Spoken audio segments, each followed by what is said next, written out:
두 번째로 제가 건강한 신앙생활을 위한 매일 습관 4가지에 대해서 또 보여주는데요. 이렇게 하면 화면이 보일까요? 네, 이거 아마 라이브 끝난 다음에 보시면 좀 도움이 될 거예요. 그러면은 이걸 왜 제가 올렸냐면요, 사람들이 제가 만난 신자들하고 이야기를 하다 보면은 조금 그런 게 있습니다.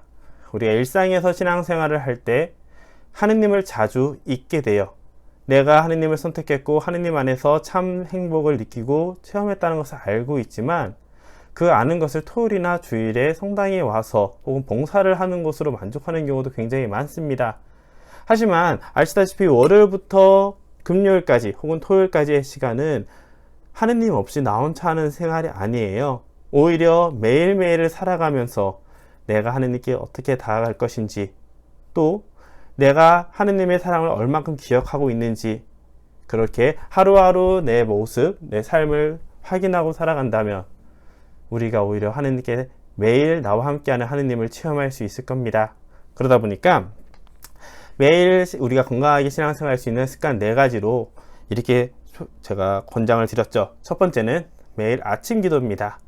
아침 기도는 사실 기도문에 있는 아침 기도가 굉장히 좋긴 해요. 그 안에 있는 수많은 감정 혹은 우리가 방향성, 하느님이 주신 감사한 하루를 열 때 하느님과 함께하는 굉장히 좋은 기도이지만, 생각보다 너무 좋은 것이 잘 정제돼서 우리에게 전해주다 보니까 그 기도의 진정 의미를 잘 모르고 단순히 의무적으로 하는 위험성이 다가오게 됩니다.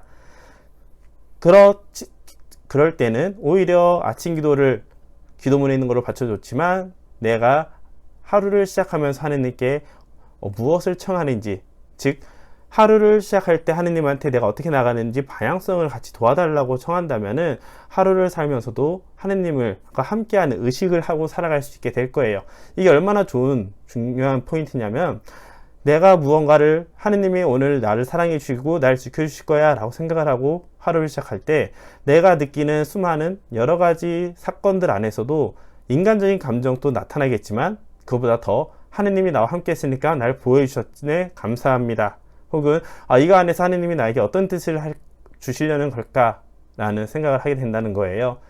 그러다 보니까 자연스럽게 아침 기도 때 했던 그 기도문의 의미 하나만이라도 가지고 간다면, 혹은 매일 내가 하느님께 청하는 기도를 하나를 하고 하루를 시작한다면, 그 하루는 하느님과 그 포인트를 중심으로 어떤 특정한 부분을 계속 의식하면서 살아가는, 그래서 하루를 하느님과 함께 보낼 수 있기 때문에 아침 기도를 권장을 드리는 겁니다. 두 번째로 15분 영적 독서인데요. 이거는 다 외국에서 가져온 자료를 번역한 거긴 한데, 왜 영적 독서가 필요할까 했으면, 우리가 신앙을 살아갈 때 과거로부터 하느님이 나를 얼마큼 사랑했는지를 아는 것도 중요하고, 그 믿음을, 과거로부터의 체험을 통해 믿음이 생긴다면 미래를 향해서 하느님께 내가 이렇게 더 하느님의 뜻에 맞춰 살면은 하느님께서 나에게 선물을 주실 거야 라는 희망을 가지게 될 거예요. 그 희망을 가진 후에 지금 오늘 사랑을 할 수 있는 건데요. 중요한 것은 단순히 내 체험으로만 중심으로 살아가게 된다면 딱 그 정도까지만 하느님을 만날 수가 있게 됩니다. 하느님은 충만하시고 정말 다채로우신 분인데도 불구하고 내가 보고 싶은 혹은 내가 알고 있는 부분만 자꾸 보려고 한다면 우리에게 선물을 잔뜩 주시는데 그 선물을 우리가 못 받는 일이 벌어지거든요. 그렇기 때문에 매일의 영적 독서, 교회의 서적, 혹은 많은 성인들의 글들, 혹은 영적 지도자들의 글들, 이런 걸 통해서 15분씩이라도 읽어 나간다면 어제와 다른 오늘, 오늘과 다른 내일을 나아가도록 내 신앙을 조금씩 키워 나갈 수 있게 됩니다. 바로 이런 식으로 해서 매일매일 하느님에 대해서 알아가고 다양한 부분을 체험하고 생각하게끔 하는 것이 중요한데요. 물론 각을 잡고 하루에 책 한 권 다 읽어야지도 좋지만, 매일 15분씩이라도 책, 즉 성경 구절 한 장이라도, 혹은 어떤 성인의 말씀의 한 구절이라도 읽고 생각하는 시간을 가진다면 보다 내 신앙을 성장하는 데 도움이 된다는 겁니다. 세 번째로 15분 묵상인데요.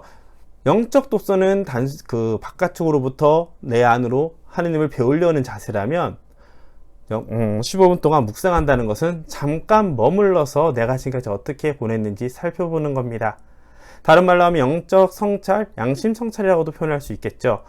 하루를 살면서 아침에 우리 인간의 의지는 참 나약하잖아요. 그렇기 때문에 아침에 하느님과 함께 할 거라고 생각을 하고 하루를 달려간다 한들, 점심이 지나고 나른나른해질 때, 혹은 하루에 일이 너무 많아서 일을 치여서 살아갈 때, 혹은 많은 사람을 만나면서 갈등과 혹은 소통을 통해서 지쳐나갈 때 자연스럽게 하느님과 함께하는 것을 잊을 수가 있습니다. 그렇기 때문에 매일의 일정 시간을 잠깐 멈춰서 내가 오전부터 아침부터 지금까지 내가 어떻게 지냈는지 잠깐 살펴보는 것. 살펴본다는 것은 여러 가지 차원인데요. 첫 번째로 하느님이 나와 언제 함께 하셨을까? 그리고 내가 하느님을 놓친 게 언제였을까라고 보는 것도 있고요. 두 번째로는 하루 동안 혹은 오전 동안 내 마음속의 감정이 어떻게 흘러갔는가라는 것을 보면서 내가 언제 어떻게 반응을 했는지 보면은 그걸 미리 대비하거나 피할 준비를 할 수 있겠죠. 이런 식으로 한다면 우리는 오전의 시간을 통해서 오후를 준비할 수 있고, 잠깐 하느님으로부터 살짝 멀어졌을 때도 다시 하느님을 기억하고 함께 할 수 있는 시간이 될 겁니다. 그렇기 때문에 하루에 15분 영적 묵상 아니죠. 15분 동안 묵상한다는 것은 잠깐 멈춰서 다시 하느님과 나와의 관계를 돌아보고 다시 하느님께 돌아가려는 터닝 포인트가 될 수 있는 습관이 된다는 것이죠. 개인적으로 추천하는 시간은 점심 먹기 전 5분 혹은 점심 먹기 전 15분이 됩니다. 네 번째로는 저녁 성찰을 말하는데요. 우리가 보통 회사에서도 그런 얘기를 하잖아요.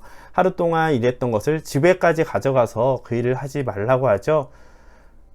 집에까지 가서 일을 하게 되면은 회사 일이 저녁까지 하루 종일 나와 함께 있는 거고, 다음날 갈 때도 나는 제대로 쉬기보다는 계속 회사 일만 고민을 하다가 점점 지쳐나가게 됩니다.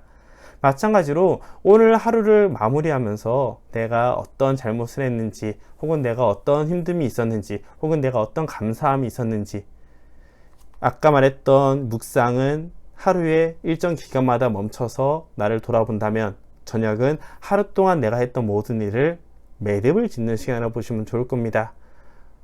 저 개인적으로는 저녁에 영적 일기를 쓰라고 추천을 드리는 편이지만, 내 하루 동안 어떻게 있었는지를 총 정리하고 잔다면 다음날 아침에 일어날 때 하느님께서 나와 함께 해주신다는 희망을 가질수록 더 개운하게 일어날 수 있을 거예요.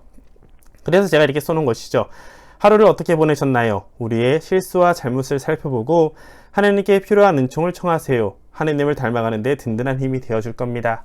이렇게 쓴 것도 하루를 마무리하면서 나한테 부족한 것, 내가 하느님께 청하고 싶은 것을 말을 하고 잠을 잔다면 우리가 자는 동안 하느님께서는 우리를 보호해주시고 이끌어 주실 겁니다. 이렇게 하루에 4가지 건전한 습관, 아침에 일어나서 하느님께 하루를 봉헌하는 지향을 하는 것, 두 번째로 하루에 15분이라도 영적 독서를 하는 것, 세 번째로 하루에 잠깐 15분이라도 멈춰서 하느님과 나의 관계를 돌아보는 것, 네 번째로 저녁 성찰을 하면서 하루를 마무리하며 하느님께 감사드리고 청하는 것. 이 4가지는 굉장히 어떻게 보면 하루에 5분씩 혹은 10분씩, 오전에 점심때 저녁때 이렇게 10분씩만 해도 되지만 반복될수록 우리의 삶은 훨씬 더 풍부해지게 될 겁니다.